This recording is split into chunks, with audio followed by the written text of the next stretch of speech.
लाओ मैं कर देती हूँ। नहीं, इसकी कोई जरूरत नहीं, मैं खुद कर लूंगा। मुझे मालूम है ज़ाविया तुम कर सकते हो, लेकिन इस वक्त तुम तकलीफ में हो।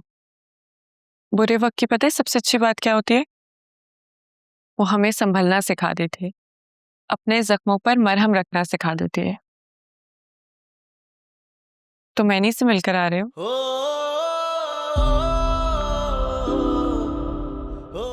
आपको कैसे पता?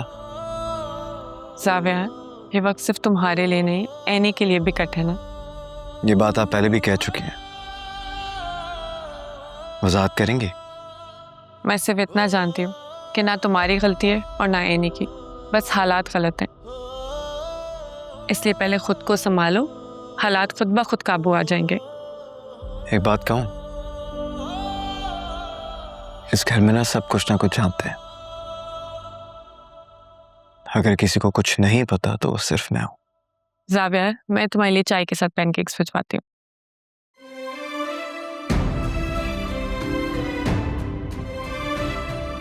मुझे तो खुद समझ नहीं आ रहा कि एनी को हो क्या गया। एनी तो बहुत अच्छी बच्ची है, उसने कभी किसी को इस तरह तंग नहीं किया। यही बात तो मुझे भी सता रही है कि आखिर वो खामोश क्यों है। ऐसी क्या बात है जो दिल में छुपा रखी है एनी ने? शकील अंकल प्लीज आप उससे बात करें, क्योंकि अब मेरा सब्र खत्म हो रहा है।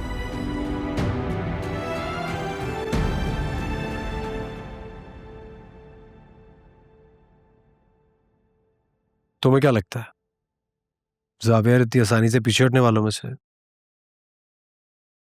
एनी 6 साल उसने तुम्हारी याद में गुजार दिए। अगर तुम्हें लगता है कि वो तुम्हें इतनी आसानी से भूल जाएगा तो ये तुम्हारी बहुत बड़ी भूल है। तो क्या करूं? हाँ, ज़ाविया को बताऊं कि अपनी जिंदगी की सबसे बड़ी कुर्बानी मैंने सिकंदर अंकल के कहने पर दी है? मैं जानता हूं कि ज़ाविया को हम ये बात नहीं बता सकते, लेकिन ये बात भी सच है यानी ज़ाविया का मुजरिम मैं हूं, खुद गर्ज भी मैं हूं। मैंने अपने भाई से इतनी बड़ी बात छुपाई है।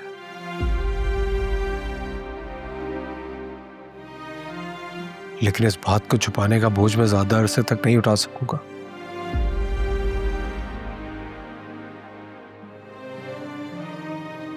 इस बेचारे की आंखें मुझसे सवाल करती हैं, वो मिस करता है तुम्हें।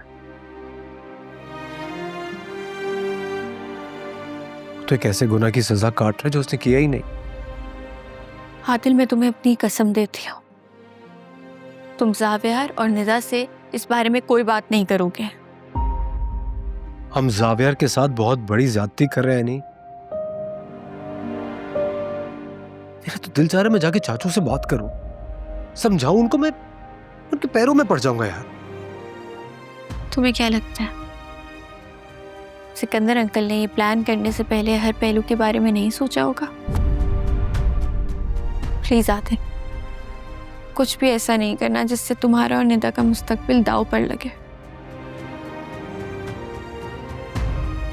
तनी वो ये सब कुछ क्यों कर रहे?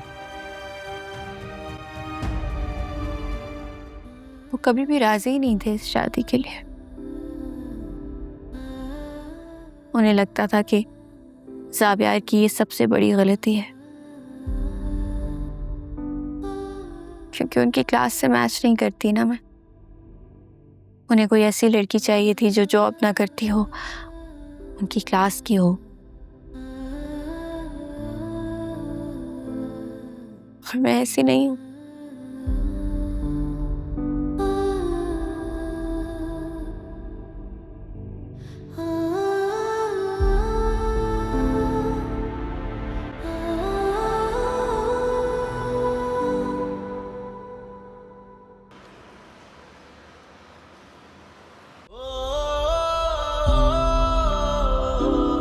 तुम मुझे इतनी आसानी से नजरअंदाज नहीं कर सकती।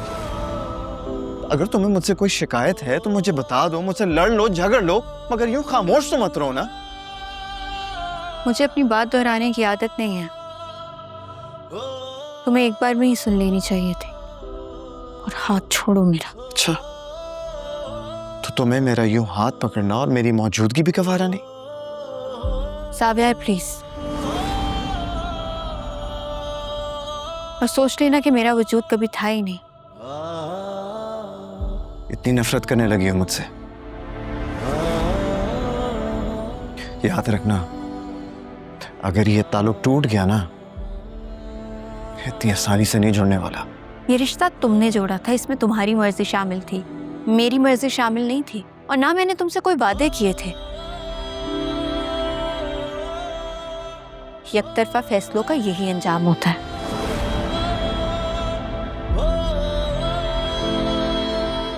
मैंने तुमसे शादी की है नहीं, और तुम कह रही हो कि तुम्हारी कोई मर्जी नहीं थी?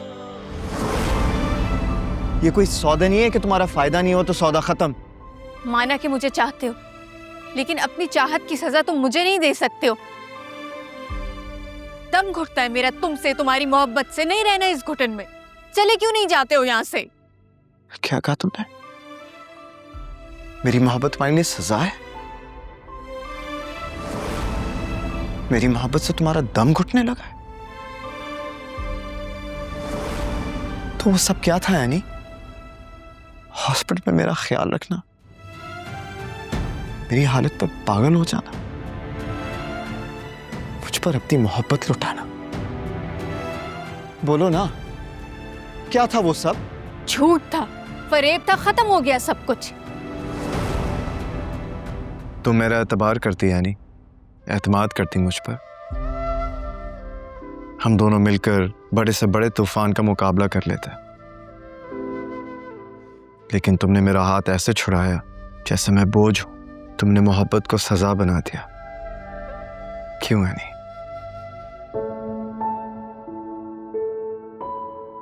सावियार, क्या हुआ? ये कमरे की क्या हालत बनाई हुई है, और तुमने अपनी क्या हालत की हुई है?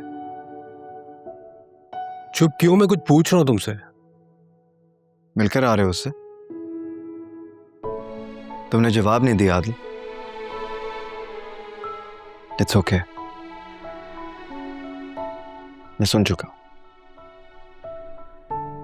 बता देना अपनी दोस्त को, मोहब्बत में दूरियां अनोखी होती हैं। जितना दूर जाना चाहो खींच के वापस ले आती हैं, महबूब को कदमों में बिठा देती हैं।